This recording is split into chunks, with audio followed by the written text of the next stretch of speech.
My name is Zia Brooks, and I am an assistant head at a big comprehensive school in South London. And my main role is safeguarding and pastoral well-being for children. I've been teaching for 26 years, and in my time I've seen an awful lot of initiatives come and go. And what has amazed me about the IHeart program is that it really reaches out to the children to show them a really simple understanding of where their feelings are coming from. And when they understand that, they're able to see the implications of that, and they're able to navigate their way through all those difficult things that our young people are having to deal with these days. So in the past, we've had mindfulness at our school, and we've had positive psychology. And although those things can be really helpful, what we were finding is that lots of children would give it a go. And then it didn't really seem to make it much of an impact on their lives. They would say afterwards that they didn't have time to meditate, or they enjoyed the lessons, but they couldn't quite see how it related to the problems in their lives. What the IHeart program does, and I've seen this now with children as young as 11 all the way up to 18, is it shows them really clearly where their feelings are coming from, that it's coming from their thinking in the moment. And because they start to understand that, they then start to be able to have their own insights about how to help themselves. I think, we keep being told in education that children are really broken, that they're vulnerable, and that we have to somehow keep them in cotton wool. If we have an initiative, all the staff have to be doing it. Everybody has to maintain this equilibrium for them in order for them to be healthy. And we all know as educators that's pretty impossible.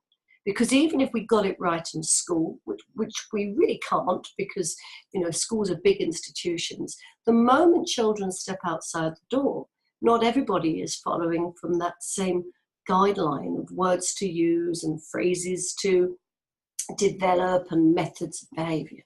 So what I was looking for was, I was looking for a program that meant that children could go out into the big wide world and sustain their own well-being. They could dig deep and they could find that they are resilient. And what we've seen now, we've had over 400 pupils who use this program, is that children are capable of doing that if we educate them about their psychology. Not positive psychology, not getting them to wishfully think away their worries, not encouraging them to only be happy all the time, because that's just not the way the world works. But allowing them to see that even in their most difficult times, even when they're feeling really insecure and vulnerable, they do have resilience, they can have insight, and they can understand that this will pass in such a way as they can make better choices when they're in that dark place. So some of the impact I suppose I want to mention are things like every child that's facing permanent exclusion in our school now goes through the IHeart program. So far, since we've done this, we have not permanently excluded a single child in over a year. And I put that down to the IHeart program, because prior to that, that was not our statistic. Now, I'm not saying that we aren't going to end up having to exclude children. Of course, we probably are. But with our most challenged children, we've seen them really blossom, change their own thinking, reassess the fact that they are too often blame for their own behavior, where they were too quick to blame others. I'm angry because of him, and therefore it's okay for me to hit him. It's okay for me to be aggressive because it was his fault. They start to see something much deeper, that they take responsibility for their own behaviors, and that allows them to make a permanent change. They're not reliant on teachers telling them what to do in every different situation.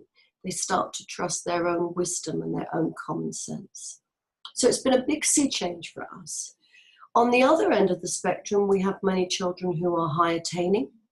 They're going on to Oxford, to Cambridge, to the top universities, and they're overwhelmed with anxiety.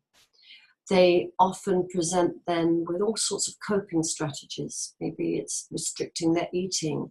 Maybe it's overthinking and worrying themselves into a terrible state. Maybe it's almost that procrastination and avoidance, or simply becoming so overwhelmed that they can't attend school so regularly, or they're almost paralyzed with fear of failure.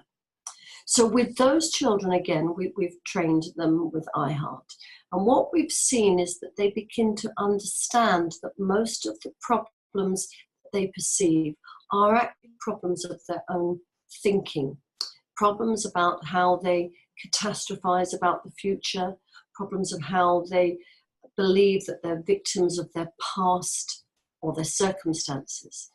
And when they see that that's not the case, that they can have fresh thinking at any moment, and they can ride the waves of the good and the bad experiences, then they begin to get more confident. And we see them coping better with the pressures of exams, coping better with social groups and peer group interactions, and just becoming more confident. They don't have to do anything, because this is an understanding of how the mind works. So we're not reliant on them going home and practicing skills, just like they might do with mindfulness.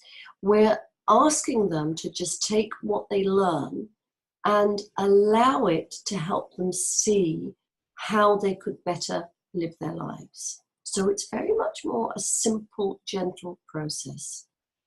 And the results are amazing. So amazing that our school next door, which we partner up with, are now using it as well.